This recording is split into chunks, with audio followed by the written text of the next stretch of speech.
Wowza, wowza, wowza. I hope this doesn't sound like I'm showing off, but, well, I guess I am. I am showing off, but it's really all the credit goes to the plant here. Probably about 3 months ago, we did a little video showing how we pruned back our standard fuchsia, that fella there, after a quite cold winter. And because I like you, I'll stick a link to that very same video at the end of this this here video, so you can see how this plant looked a few months back. And I just wanted to report back and show you how he has filled out and responded to that prune and that feed. We have the most gorgeous pendulous kind of two-tone, maybe three-tone flowers there.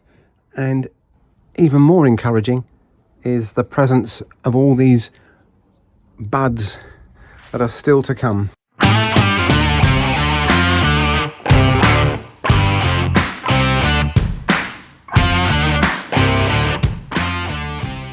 So a well-timed prune and plenty of fertilizer can pay dividends. Look at that, isn't that beautiful? Hello darlings, you're going to be gorgeous in a couple of days time. Now, in order to keep these little flower buds coming for months and months to come, look at them, they're delightful.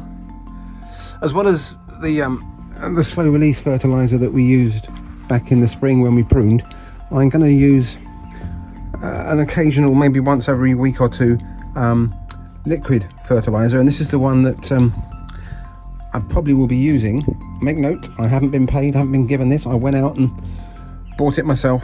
But the reason I like this one is on the analysis there, which, if you look closely on the details there, you can see it's 16% nitrogen and the potash is 24%. And that blend, that combination of high potash and all those other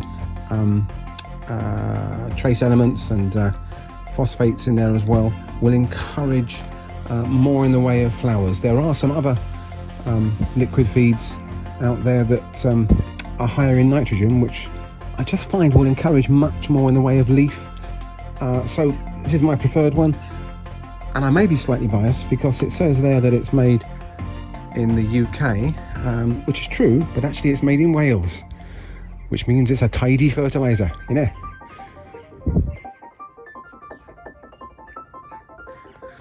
The other thing that we can do to encourage more and more flowers is to just watch out for when the flowers are starting to go over. That one's probably got a few more days left in it.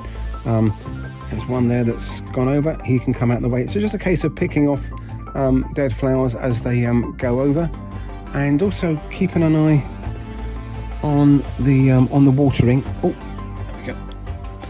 Now that's just starting to dry out there, the soil. It's not bone dry, it's not soaking wet. You can see we've got the saucer at the bottom there, so I'm going to go and get my watering can now and just give that a nice drink, and we'll check that. We'll do the old, well, you can do the finger test, but after a while you get to about a tell, you know, just by looking at the compost, whether or not it's starting to get a bit dry. There'll still be plenty of moisture down there, but I just don't want that starting to dry out, because these fuchsias love to be damp. They hate drying out, that's for sure. So good luck with your fuchsias, and if you have any successes, please let us know via the YouTube comments. You could always, on our community page, you could always, I don't know if you're able to upload photographs. I don't know if that's possible. If not, why not? Come on YouTube, let us help us to share stuff between viewers here. So that's our, I think it's Fuchsia Lena. And look, as a bit of a bonus, I'm going to throw in a little snapshot of this fella just here. This is Phygelius, which is a less common shrub, which can be a little bit it can be a bit straggly in the way it grows, a bit loose. and untidy. So what we've tried to do is to use this big conifer as a bit of a climbing frame for it, and it's starting to work. Isn't that lovely? It has these unusual tubular flowers just there. It's been in flower now for about a month, I suppose. Started in June, and here we are in approaching the middle of July, and looking rather gorgeous.